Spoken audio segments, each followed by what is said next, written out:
Selamat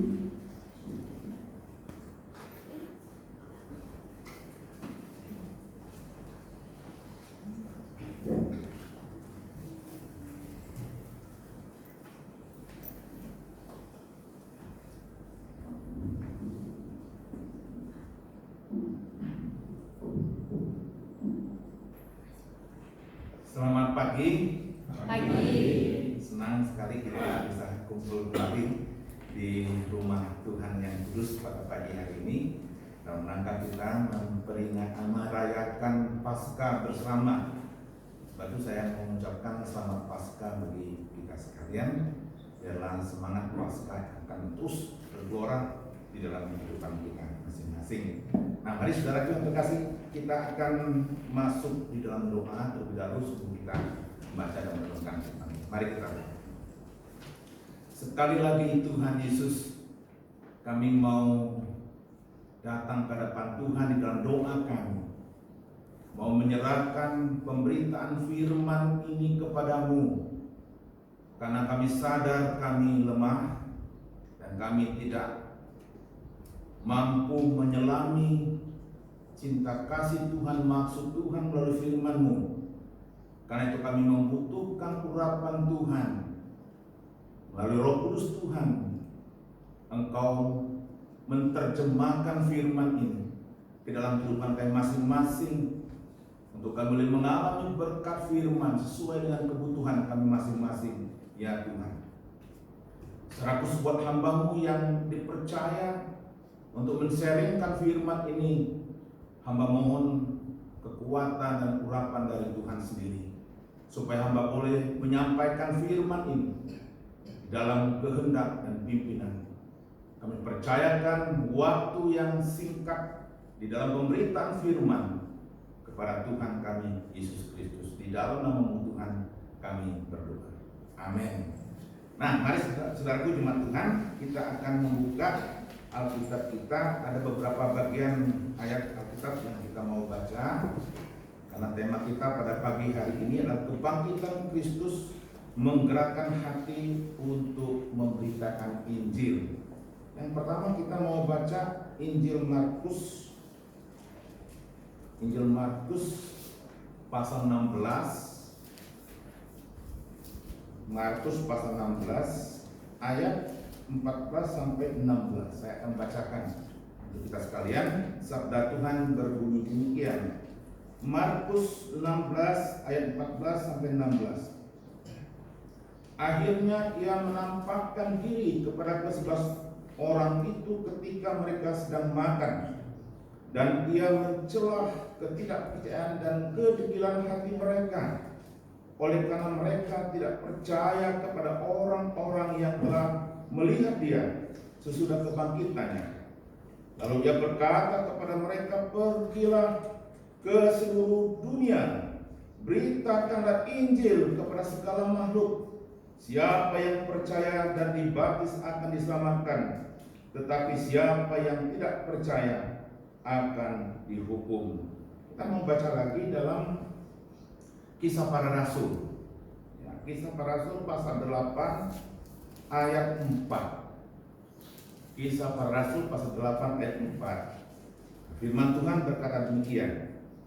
Mereka yang tersebar itu menjelajah seluruh negeri itu sambil memberitakan Injil. Kita akan baca lagi Kisah Para Rasul pasal 11 ayat 19 dan 20. Firman Tuhan berkata demikian. Sementara itu banyak saudara-saudara telah tersebar karena penganiayaan yang timbul sesudah Stefanus dihukum mati. Mereka tersebar sampai ke Fenisia, Siprus, dan Antioquia. Namun mereka memberitakan Injil kepada orang Yahudi saja. Akan tetapi di antara mereka ada beberapa orang Siprus dan orang Kirene yang tiba di Antioquia dan berkata-kata juga kepada orang-orang Yunani dan memberitakan Injil bahwa Yesus adalah Tuhan. Nah, saudara yang terkasih dalam Yesus Kristus, Hari ini kita memperingati Paskah, itu kebangkitan Tuhan Yesus Kristus. Nah, di dalam Alkitab kita, Bapak Ibu sekalian, diberitakan kepada kita, dikatakan kepada kita bahwa setelah Yesus mati dan dikuburkan, maka dia bangkit pada hari yang ketiga. Dia bangkit dari antara orang mati. Kemudian Yesus menampakkan diri, saudara ya, kepada murid-muridnya dan kepada orang banyak juga. Dengan tujuan apa, saudara? Dengan tujuan untuk meyakinkan kembali murid-murid Yesus, untuk meneguhkan kembali iman percaya murid-murid Yesus, saudara. Karena pada waktu Tuhan Yesus ditangkap dan disalibkan, mereka menjadi orang yang terpuruk dalam iman mereka, saudara.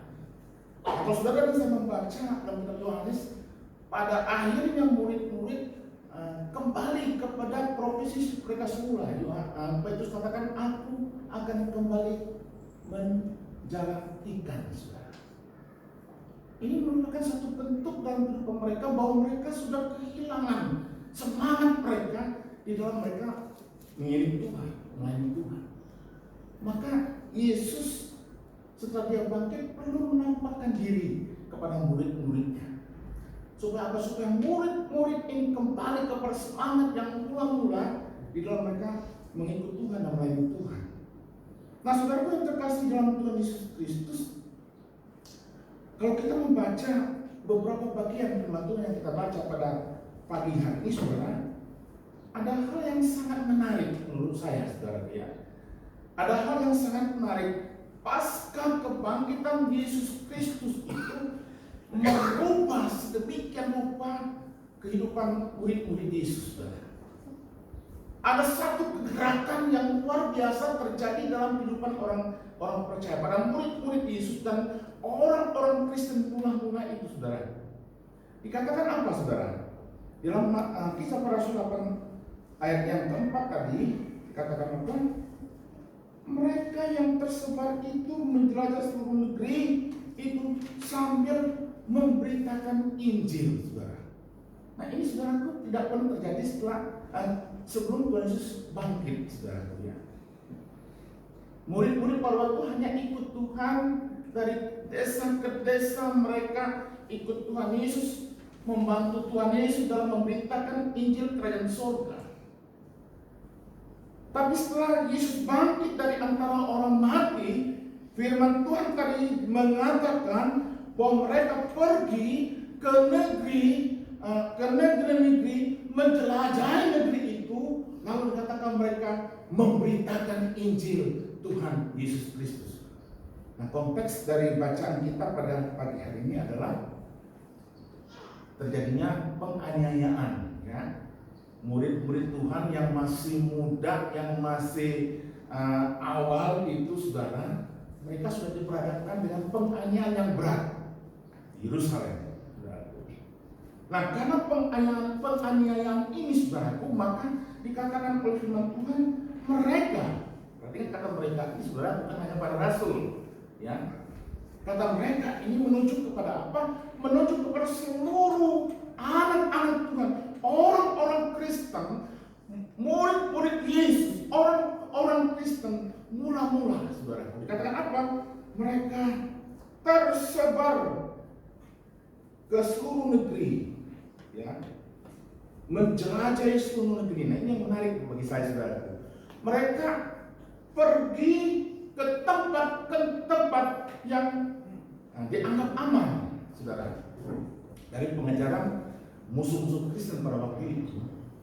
Tapi yang menarik di sini dikatakan mereka menjelajahi negeri itu.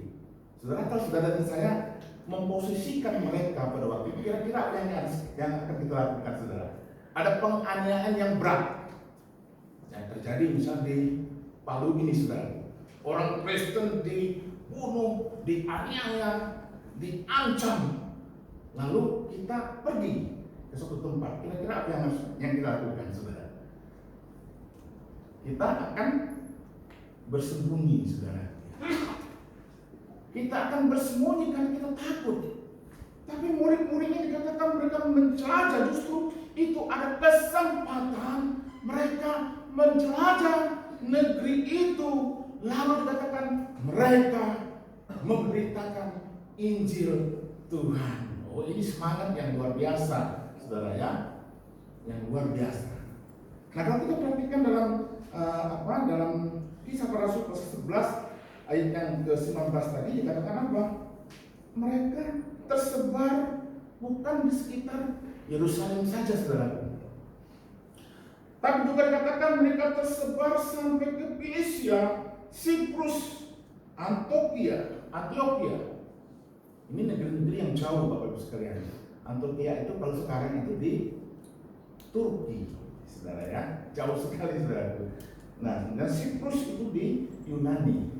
Fenisia itu mungkin di daerah Afrika, saudara ya. Nah, murid-murid dikatakan tersebar ke sana.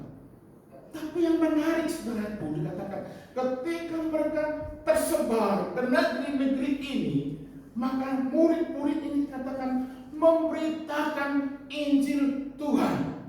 Oh, saudara punya teman-teman, semangat pemberitaan Injil itu begitu luar biasa. Saya ketika membaca Kisah Para Rasul ini, saudara, kagum dengan murid-murid Yesus. Mengapa, Bapak sekalian? Kalau mereka pergi ke satu tempat, saudara, yang dicari oleh murid-murid Yesus pada waktu yang pertama mereka cari bukan kuliner, saudara ya. Cari makan gitu ya, mana ya yang enak, di Palu memang makanan yang enak. Saya suka ikan, saudara, saya cari makan ikan, saudara itu ya. Bukan mereka cari tempat wisata yang baik, yang indah, saudara ya. Kalau di Palu, kalau saya pertama kali ke Palu, saya cari wisata supaya saya bisa healing di sana, saudaraku ya. Bukan, saudara. Tapi yang mereka cari terlebih dahulu adalah rumah-rumah ibadah. Karena waktu itu belum ada gereja seperti kita sekarang, mereka mencari rumah-rumah ibadah orang Yahudi, sinagog itu, saudara. Lalu di rumah-rumah ibadah itu, murid-murid Yesus, saudaraku, tidak hanya beribadah, tapi juga mengajar, memberitakan Injil Tuhan kepada mereka yang ada di sana. Di mana mereka berada, di mana ada kesempatan, murid-murid Yesus itu memberitakan Injil Tuhan. Saudara, semangat ini terus terjadi sampai hari ini, saudara. Ada banyak orang yang punya semangat seperti ini. Nah, akhirnya ini yang mau ditelurkan lewat tema kita hari ini. Gereja, saudara, yang BKT ini, saudara, banyak berdiri bukan karena hamba Tuhan. Bukan, saudaraku. GKT di mana-mana yang awal-awal itu mendirikannya adalah jemaat awam. Orang-orang yang mencintai Tuhan, saudara. Di Genteng itu, saudara, di Genteng Banyuwangi, gereja GKT berdiri karena ada orang-orang awam yang mencintai Tuhan. Mereka mengabarkan Injil di kota itu, lalu pergi ke kota yang lain. Saudara, maka sekarang di Banyuwangi ada 5 GKT. Itu bukan hasil penginjilan pendeta penginjil, Bapak Ibu sekalian ya. Hasil penginjilan anak-anak Tuhan, tua-tua gereja pada waktu itu, saudara. Itu sudah perhatikan ini, saudara. Ada semangat yang luar biasa dalam memberitakan Injil Tuhan. Dan saya yakin juga di tempat ini ada orang-orang yang punya semangat itu, saudara. Sehingga terbentuklah, berdirilah gereja yang di daerah ini secara khusus di GKT kita. Nah, saudara yang terkesan Yesus Kristus, lalu pertanyaannya, mengapa murid-murid Yesus pada waktu itu punya semangat yang luar biasa dalam memberitakan Injil Tuhan? Mengapa dalam sejarah sepanjang zaman orang-orang Kristen punya spirit yang sama dengan murid-murid waktu itu, untuk memberitakan Injil Tuhan, saudaraku. Bagian ini kita akan merenungkan ada 4 alasan penting, saudaranya. Kira nanti 4 alasan yang akan menggerakkan hati kita. Oh, saya juga akan ambil bagian dalam memberitakan Injil Tuhan. Nah, mari kita melihat yang pertama. Permisi ya, saya minta minum dulu sebentar.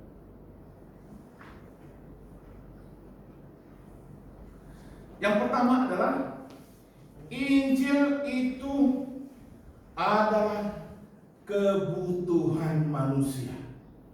Saudara, mengapa mereka giat memberitakan Injil? Karena mereka tahu bahwa Injil itu kebutuhan manusia. Nah, saudara, kalau berbicara tentang kebutuhan itu ada 2 ya. Satu, kebutuhan apa? Primer. Lalu yang kedua, kebutuhan sekunder. Nah, kebutuhan primer ini, Bapak Ibu sekalian, kebutuhan pokok. Sifatnya apa? Harus ada. Kalau tidak ada, akan berdampak buruk bagi manusia. Contohnya apa? Makan dan minum, saudara. Makan dan minum itu merupakan kebutuhan pokok manusia. Kalau manusia tidak makan, kalau manusia tidak minum, saudara, dalam beberapa jangka waktu tertentu pasti dia ambruk. Ambruk, saudara. Karena tubuh kita membutuhkan asupan makanan dan minuman. Itu kebutuhan primer. Harus ada. Harus ada. Kalau tidak ada, akan punya dampak yang besar bagi seseorang. Sedangkan kebutuhan primer, sekunder, adalah kebutuhan kalau tidak ada, ya tidak apa-apa, Bapak Ibu sekalian. Kalau tidak ada, tidak berdampak buruk bagi seseorang. Contoh, sepatu, saudara ya. Sepatu itu kebutuhan sekunder, bukan primer. Kalau saudara dan saya tidak punya pakai sepatu, kira-kira kita mati? Enggak kan? Enggak ada sepatu, enggak apa-apa kita pakai sendal. Enggak ada sendal, enggak apa-apa kita jalan pakai kaki kita ini. Kalau istilah orang Jawa, ceker, ya, berjalan dengan ceker. Enggak apa-apa, Bapak Ibu sekalian. Enggak akan mati kalau kita tidak punya sepatu, saudara.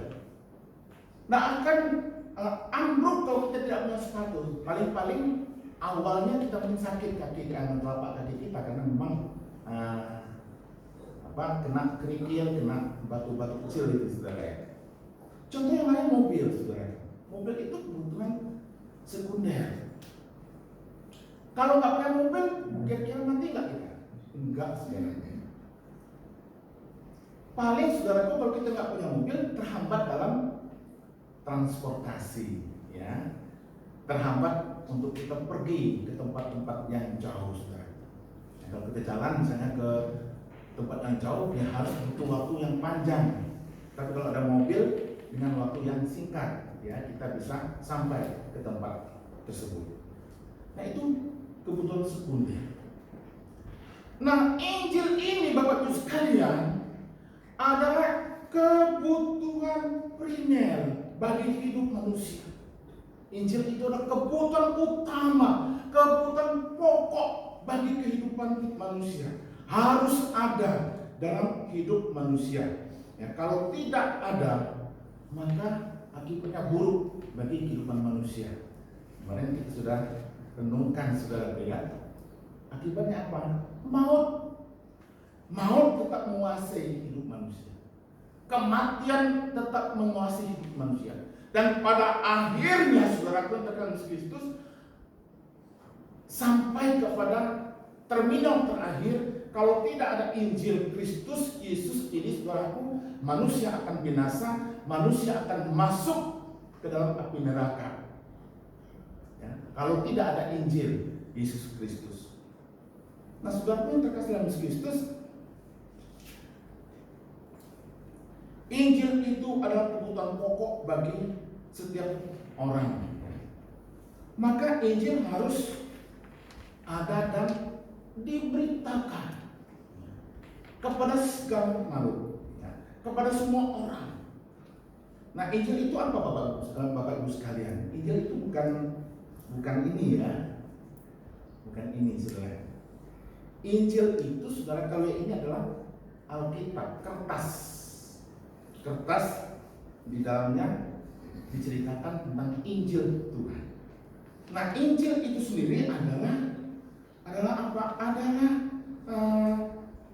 sesungguhnya adalah Yesus itu sendiri.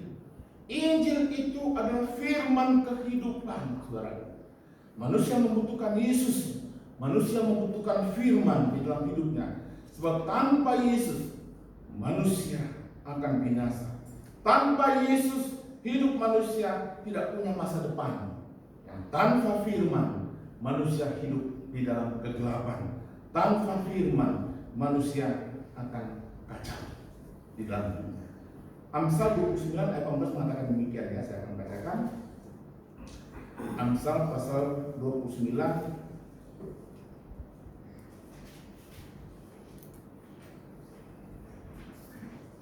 ayat yang ke-18 mengatakan demikian. Bila tidak ada wahyu, menjadi liarlah rakyat. Saudara perhatikan ya. Bila tidak ada wahyu, menjadi liarlah rakyat. Kalau rakyat sudah liar, Bapak Ibu sekalian, maka kacau, saudara. Nah, firman Tuhan katakan kalau tidak ada wahyu itu apa? Wahyu adalah firman Tuhan. Firman Tuhan yang hidup itu apa? Yesus Kristus, saudara. Kalau tidak ada wahyu, kalau tidak ada firman Tuhan, kalau tidak ada Yesus Kristus, maka kacaulah dunia ini, saudara. Maka kita bersyukur, beruntung Allah mengasihi dunia dan isinya. Di dalam Injil Injil Yohanes pasal 6 ayat 16 ya. Allah mengasihi dunia ini sehingga dikaruniakannya Anak yang tunggal ke dalam dunia ini untuk menyelamatkan manusia. Nah, saudaraku yang berkata Yesus Kristus, kita melihat betapa ngerinya kehidupan manusia tanpa Injil Yesus Kristus. Nah, saudaraku yang berkata Yesus Kristus, dalam Yohanes pasal 6 ayat 33 sampai 35, Yesus berbicara tentang roti hidup ya. Roti yang turun dari surga. Kalau saudara saya nanti bisa baca Yohanes pasal 6 ayat 33 sampai 35 itu berbicara tentang roti. Orang Yahudi katakan pada kami diberi arah roti atau mana di padang gurun, saudara. Tapi Yesus katakan ada roti yang hidup. Roti yang hidup yang turun dari surga. Yang turun dari surga, yaitu dirinya sendiri, saudara, ya, dirinya sendiri yang memberi hidup. Saya akan bacakan Yohanes 6 ayat 33 mengatakan demikian supaya jelas kita baca ya. Yohanes 6 ayat 33.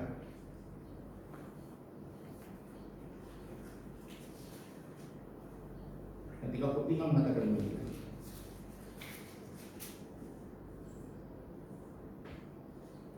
Karena roti yang dari Allah ialah roti yang turun dari surga dan memberi hidup kepada dunia. Orang Yahudi kan bangga diberi mana dari surga, saudara-saudara, oleh Bapa, oleh Allah dari surga. Tapi Yesus katakan ada satu roti yang hidup yang langsung turun. Yang apa dikatakan?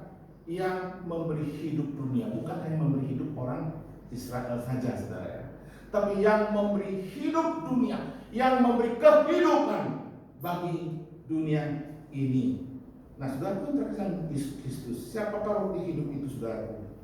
Yesus katakan, akulah roti hidup itu. Saudara, tidak ada satu tokoh pun di dunia yang pernah mengucapkan kalimat-kalimat seperti itu. Akulah roti hidup. Artinya apa Bapak Ibu sekalian?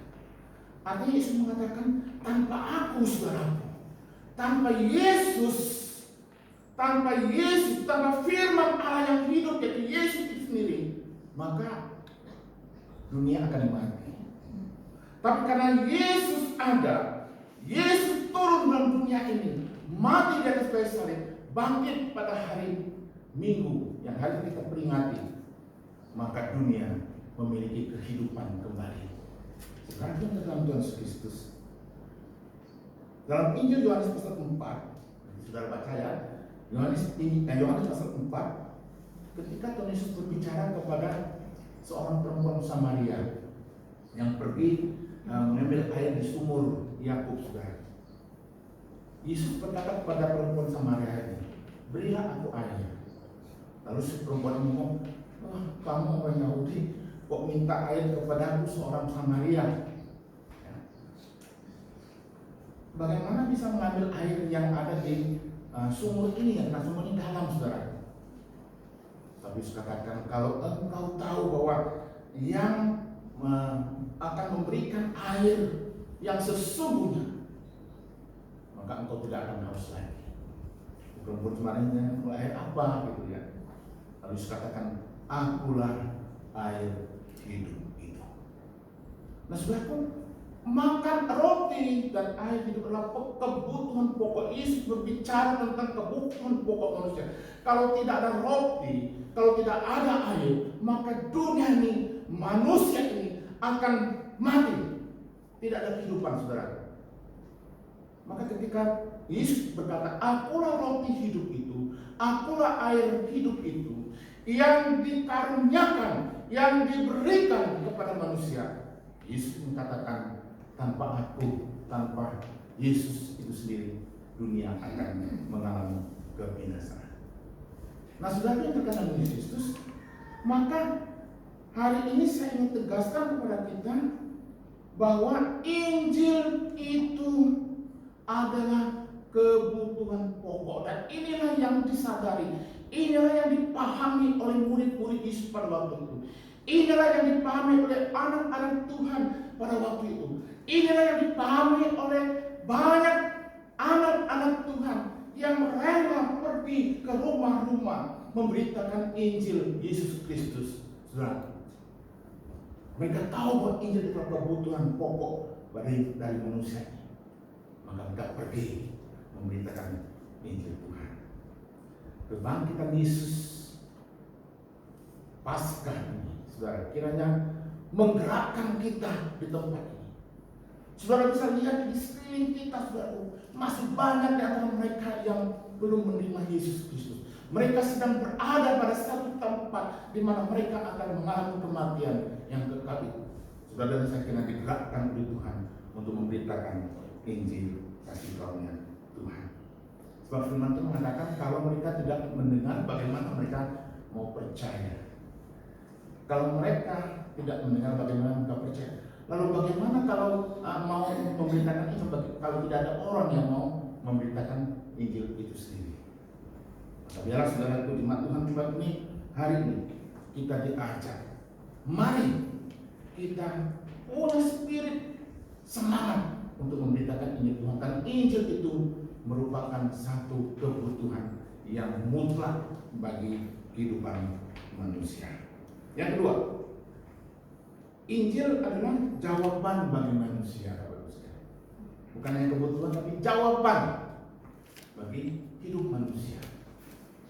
Nah saudara, di zaman modern ini manusia mulai kembali mencari hal-hal yang bersifat supranatural. Ya, kita perhatikan Bapak Ibu sekalian, ya. Ada banyak orang yang mulai senang mencari hal-hal yang bersifat supranatural, gaib. Kalau dalam bahasa sana goib, saudara, gaib atau goib, saudara. Orang misalnya pergi ke gua-gua, pergi ke makam-makam keramat, saudara. Nah di Jember itu, saudara, ada satu makam ya. Setiap hari ada banyak orang pergi ke makam itu, saudara. Kita perhatikan mereka duduk, mereka berdoa di sana, di makam itu, saudara. Banyak sekali. Ya. berbis-bis datang, saudara, ya, antri untuk masuk ke makam itu, saudara. Nah, itu bukan hanya orang Jember yang datang, tapi juga banyak orang datang dari luar Jember, saudara. Tujuannya mereka mau berdoa. Nah, pertanyaannya, mengapa, saudaraku, mereka datang ke tempat-tempat seperti itu, saudara? Karena mereka ingin mendapatkan jawaban dari persoalan hidup mereka, saudara. Di Kediri, di tempatnya Lause ini, saudara, ada satu tempat yang didirikan oleh saudara kita Katolik, itu Gua Maria. Nah, coba nanti kalau Bapak Ibu sekalian sempat ke Kediri, pergi ke Gua Maria itu pada hari Kamis Legi, Jawa seperti ya. Pada hari Kamis Legi, saudara, banyak orang ke sana, saudara, ya, berbondong-bondong pergi ke sana, saudara. Saya berpikir, wah, ini sudah mendirikan bukit ini, ya. Lalu saya sempat diajak teman saya ke sana pada malam Kamis Legi, saudara. Wah, mau parkir sulit, saudara, mobil kita harus parkir keluar, saudara. Nah, saya tanya, mereka bawa tempat minuman, tempat air itu, jerigen, ya, jerigen. Saya tanya itu, untuk apa bawa ini? Kami mau ngambil air suci, saudara. Ya, mereka mau ngambil air suci. Belum untuk apa? Air suci punya khasiat, nah, saudara, ya, untuk membagi ini untuk macam-macam, saudara. Nah, mengapa, saudara, yang kasih Tuhan? Ada banyak orang yang pergi ke tempat-tempat seperti ini karena mereka ingin mendapatkan jawaban di dalam kehidupan mereka, jawaban dari segala pergumulan yang mereka alami. Nah, saudaraku, apakah cara tersebut akan memberikan jawaban yang sesungguhnya kepada manusia? Ternyata tidak, sekalian, ya. Ternyata tidak, saudara. Jawaban yang sesungguhnya ada pada Injil Tuhan Yesus Kristus. Dalam Mazmur pasal 34 ayat 5, saya akan bacakan. Mazmur pasal 34 ayat 5 mengatakan demikian. 34 ayat 5 mengatakan demikian.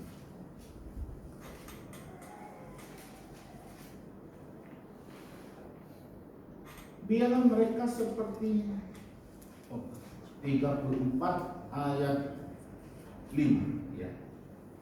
Aku telah mencari Tuhan, lalu Ia menjawab aku dan melepaskan aku dari segala kegentaranku. Saudara, maksud kata, aku sudah mencari Tuhan dan Ia menjawab aku, saudara. Lalu Tuhan melepaskan aku dari segala kegentaranku, dari segala pergumulan dan segala persoalan.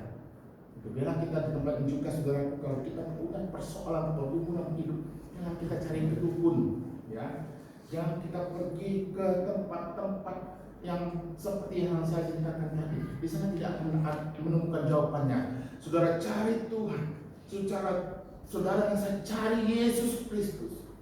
Di situ akan ada jawaban yang sempurna, jawaban yang benar-benar dapat melepaskan kita dari segala beban hidup kita masing-masing. Yang ketiga, Bapak Ibu sekalian yang terkena Kristus, Injil itu mengubah kehidupan manusia. Kenapa sih kita harus beritakan Injil Tuhan? Karena Injil itu mengubah kehidupan manusia. Di dalam Alkitab kita ada contoh, ada banyak contoh. Injil mengubah Saulus, yang adalah orang yang sangat bengis, yang menganiaya jemaat Tuhan, yang membunuh anak-anak Tuhan pada waktu itu, diubah oleh Injil, diubah oleh Yesus Kristus menjadi Saulus yang begitu luar biasa dipakai Tuhan memberitakan Injil Tuhan. Saulus yang punya kekuatan yang luar biasa, punya semangat menghancurkan kekristenan pada waktu itu. Tapi Injil Tuhan, ketika dia bertemu dengan Yesus Kristus, ketika Yesus menyapa dia, hai Saul, hai Saulus, Saulus, apa yang kau lakukan? Engkau menganiaya aku, kata Tuhan Yesus. Sejak itu dia bertobat, dia mengalami perubahan yang luar biasa. di dalam hidup. Menjadi seorang rasul yang memberitakan Injil secara luar biasa. Injil merubah Matius pemungut cukai menjadi seorang rasul Tuhan, memberitakan Injil Tuhan. Injil merubah Sakius pemungut cukai. Kalau tadi dia sebelum bertemu dengan Yesus, sebelum dia bertemu dengan Injil yang hidup itu, saudara, Sakius menjadi orang yang suka memeras, ya, memeras orang banyak, membuat orang menjadi miskin, saudara. Tapi setelah dia berjumpa dengan Yesus, setelah dia berjumpa dengan Injil itu, saudara, dia menerima Injil yang sesungguhnya itu, saudara, Sakius menjadi apa? Menjadi seorang dermawan yang luar biasa. Katakan berapa? Setengah dari milikku akan kuberikan kepada mereka, orang-orang yang miskin pada waktu itu. Ada sukacita, saudara. Kalau tadi Matius dan Sakius menjadi pemungut cukai, tidak ada sukacita, tidak ada damai sejahtera dalam hidupnya. Dan ketika mereka boleh percaya, bertemu dengan Yesus dan percaya kepada Injil itu, saudara, hidup mereka mengalami perubahan yang luar biasa. Ada sukacita, ada damai sejahtera dalam hidup mereka. Saudara, Injil mengubah Petrus. Petrus kita tahu bahwa semua adalah sosok yang keras, sosok yang sombong dan mau menang sendiri, saudara. Memang dia tipe kolerik, saudara, ya. Tipenya memang kolerik. Tapi tipe kolerik yang pada waktu itu belum dijamah oleh pertobatan itu, saudara. Tapi ketika dia berjumpa dengan Tuhan, waktu Tuhan Yesus bangkit, Tuhan Yesus secara khusus menjumpai dia secara pribadi. Dia berbicara empat mata dengan Petrus, saudara. Apa yang terjadi, saudara? Petrus menjadi seorang yang luar biasa. Dia menjadi seorang yang merendah hati. Dia menjadi seorang yang rela mati bagi Tuhan, memberitakan Injil kemana-mana, saudara. Masih banyak contoh-contoh yang lain. Mungkin ada contoh-contoh seperti itu di tempat ini, saudara. Ya, seseorang yang berjumpa dengan Yesus, maka dia akan mengalami pembaharuan yang radikal di dalam hidupnya. Ada satu suku di pedalaman Amerika Serikat. Bapak Ibu sudah tahu, masih ingat dengan Darwin? Masih ya? Darwin apa? Darwin apa, Bapak Ibu sekalian? Seorang ilmuwan juga yang mencetuskan teori apa? Evolusi. Kita ini katakan berasal dari monyet, ya. Nggak enak ngomong berasal dari monyet gitu ya. Ya. Kita jelas ngomong kita diciptakan oleh Tuhan dari debu, dan kok bisa ngomong dari monyet gitu ya, karena dia percaya pada teori evolusi. Nah, satu hari, saudaraku, si Darwin ini pergi ke pedalaman satu suku di Amerika Latin, nggak disebutkan tempatnya. Lalu ketika dia menyaksikan penduduk setempat, dia berkata demikian, aku lebih suka membudayakan anjing liar daripada orang-orang suku ini. Nah, saudara ya, Darwin mengatakan, aku lebih suka membudayakan anjing liar daripada orang-orang ini. Saudara, mengapa? Karena orang-orang suku ini beringas, liar, saudaraku ya, hidupnya liar, ya. Menjadi orang yang sangat liar, beringas, saudaraku ya. Nah, saudaraku yang terkasih dalam Tuhan, pernyataan Darwin ini, saudara, didengar oleh seorang misionari. Misionari dengar pernyataan Darwin mengatakan, aku lebih suka membudayakan anjing liar daripada orang-orang ini. Lalu misionari ini pergi ke kantor yang membawahinya. Dia minta kepada kepala kantor supaya apa? Mengutus dia ke tempat itu, saudara. Lalu diproses, lalu diutuslah misionari ini, saudara, ke suku ini. Nah, di tempat itu dia sudah mulai memberitakan Injil. Dari rumah ke rumah dia beritakan Injil. Tidak ada hasil tahun pertama, saudara. Orang sedang tetap beringas. Lalu Tuhan bekerja bekerja, misionari ini tidak putus asa. Dia tetap beritakan Injil. Dia tetap pilih. Lalu apa yang terjadi Bapak Ibu sekalian? Orang-orang suku ini percaya kepada Yesus. Dan akhirnya apa? Selama 12 tahun seluruh suku ini percaya kepada Tuhan Yesus. Lalu pada tahun yang ke-12 si Darwin kembali ke tempat ini. Ketika dia kembali ke tempat ini, dia terperanjat. Mengapa? Karena dia melihat perubahan yang begitu radikal dari kehidupan orang-orang dari suku ini. Tadi adalah mereka liar, lebih liar dari anjing liar. Tadi mereka adalah manusia yang bengis, lebih bengis daripada binatang buas. Berubah secara total. Jadi menjadi orang-orang yang begitu indah, ya, dalam perkataan, dalam perbuatan, dalam sikap mereka begitu indah. Saudara, mengapa mereka berubah, saudara? Karena mereka mendengar Injil Yesus Kristus. Karena mereka percaya kepada Yesus Kristus. Injil Yesus Kristus merubah kehidupan manusia. Karena itu Bapak Ibu sekalian, kalau kita menemukan ada seseorang yang hidupnya tidak karuan saudara, Injil itulah jawabannya. Kita beritakan Injil, buat dia mulai mendengar Injil. Kalau dia nanti percaya kepada Yesus, menerima Injil itu, percaya kepada Tuhan, dia akan mengalami perubahan yang signifikan di dalam hidupnya.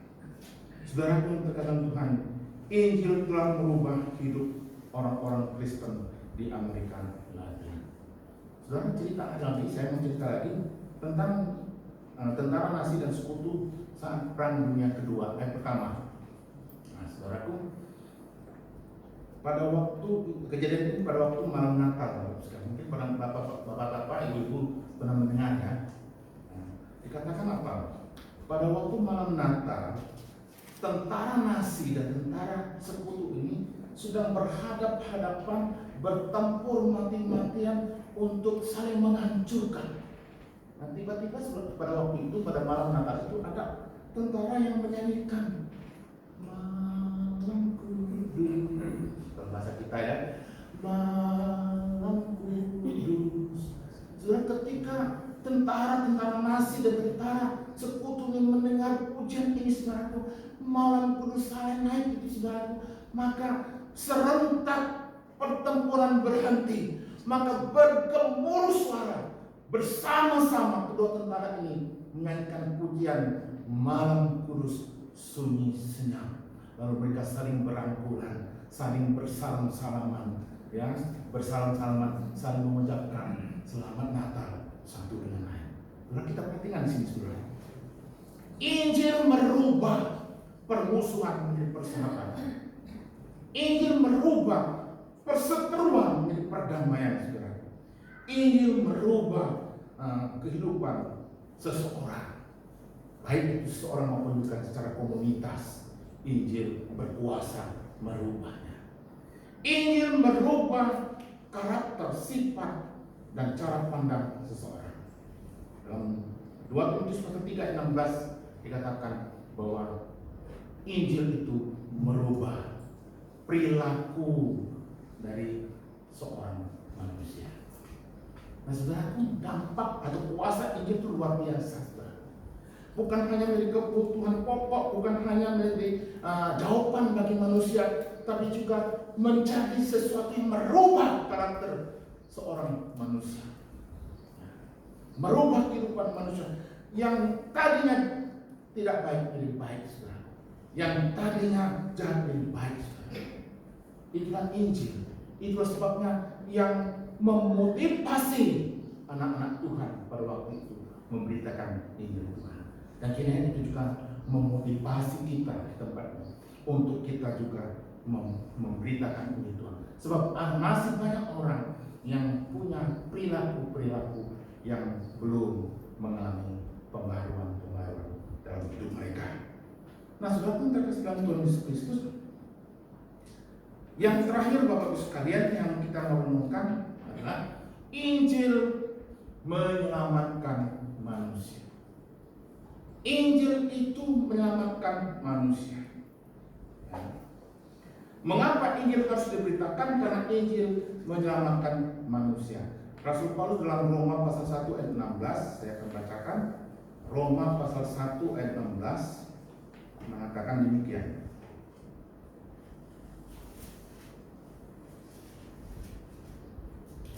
Ayat 16 katakan demikian. Sebab aku mempunyai keyakinan yang kokoh dalam Injil. Karena Injil adalah kekuatan Allah yang menyelamatkan setiap orang yang percaya. Pertama-tama orang Yahudi, tapi juga orang Yunani. Para Rasul katakan, aku punya keyakinan yang kokoh akan Injil Yesus Kristus. Mengapa? Karena Injil itu kekuatan dari Allah yang menyelamatkan hidup manusia. Artinya Bapak Ibu sekalian, tanpa Injil itu manusia tidak selamat. Tanpa Injil, tanpa Yesus Kristus, manusia itu tidak selamat. Berapa tekan Tuhan? Kemudian dalam Kisah Para Rasul pasal 4 ayat 12 dikatakan, dan keselamatan tidak ada di dalam siapapun juga selain di dalam Dia, sebab di bawah kolong langit ini tidak ada nama lain yang diberikan kepada manusia yang olehnya diselamatkan. Perhatikan ini ayat-ayat penting kiranya menggerakkan kita, mendorong kita untuk mau memberitakan Injil Tuhan. Dikatakan bahwa tidak ada nama lain di dalam kolong langit ini, saudara, yang olehnya kita diselamatkan, manusia diselamatkan. Tidak ada, saudara. Hanya Yesus yang diberikan oleh Allah untuk membawa keselamatan bagi seluruh umat manusia di dalam kolong langit ini. Nah, saudara pun terkait Tuhan Yesus, dan kedua ayat ini sangat jelas dan tegas dikatakan, tanpa Injil, tanpa Yesus Kristus, maka semua manusia itu akan binasa. Tidak ada yang akan selamat, saudara. Sekali lagi saya katakan, kita bersyukur Tuhan mengasihi dunia ini. Tuhan mengasihi saudara dan saya. Tuhan mengasihi umat manusia. Tuhan mengutus putranya Yesus Kristus hadir di tengah-tengah dunia ini. Nah, saudara pun teman-teman, dari sini kita diingatkan betapa penting Injil itu diberitakan. Nah, itu juga yang mendorong, memotivasi orang untuk memberitakan. Nah, kiranya juga memotivasi kita. Kebangkitan Yesus dari antara orang mati kiranya menggerakkan kita untuk tetap dan setia dalam memberitakan Injil Yesus Kristus. Rasul Paulus dalam Roma 10 ayat 16b mengatakan, bagaimana mereka dapat percaya kepada Dia jika mereka tidak mendengar tentang Dia? Bagaimana mereka mendengar tentang Dia jika tidak ada yang memberitakan? Ini satu ayat yang menantang kita. Mereka tidak pernah mendengar Injil kalau tidak ada yang memberitakan. Tugasnya siapa, saudara? Tugas Bapak, Ibu, dan saya. Kita semua, ya. Kita sudah tahu dan mengerti bahwa Injil itu merupakan sesuatu yang penting untuk kita beritakan. Saya akan tutup renungan kita ini dengan satu cerita tentang Mukidi, ya. Mukidi mungkin pernah dengar, ya. Jadi sudah itu satu hari dalam satu kelas gitu, ya. Ibu guru ngomong kepada murid-muridnya, anak-anak, hari ini kita akan belajar tentang nama-nama hewan. Nama-nama hewan. Nah, saudaraku, lalu ibu guru mulai katakan ada 5 pertanyaan yang akan saya sampaikan. Pertanyaan yang pertama adalah, anak-anak, hewan apa yang namanya diawali dengan huruf G? Nah, hewan apa yang namanya diawali dengan huruf G? Murid-muridnya terdiam, saudara. Apa ya? Apa gitu, ya? Tiba-tiba saudaraku si Mukidi ini bangkit berdiri, dikatakan, Bu Guru, hewan yang diawali huruf G adalah gajah. Wah, Bu Guru tepuk tangan, pinter Mukidi, kamu betul, saudara, ya. Lalu berdiri dengan bangga gitu, karena dipuji pinter gitu, ya. Lalu yang kedua, Bu Guru lanjut lagi pertanyaannya. Bu Guru, anak-anak, pertanyaan yang kedua, hewan apa yang namanya diawali dengan huruf D? Nah, waktu itu murid-murid pada waktu saudara diam, dan ada yang berani jawab. Tiba-tiba Mukidi berdiri lagi saudara, berdiri lagi. Bu Guru, jawabannya 2 gajah. Saudara ya, 2 gajah saudara punya. Saudara mendengar jawaban Mukidi ini, Bu Guru mulai marah. Ya. Mukidi, kamu apaan itu saudara ya? Lalu murid-muridnya juga, teman-teman Mukidi juga ikut mengejek gitu. Lalu Bu Guru menghukum Mukidi. Mukidi, kamu berdiri di depan kelas. Jadi berdiri saudara ya, berdiri saudara. Lalu Bu Guru lanjutkan pertanyaan yang ketiga. Anak-anak, hewan apa yang namanya diawali dengan huruf M?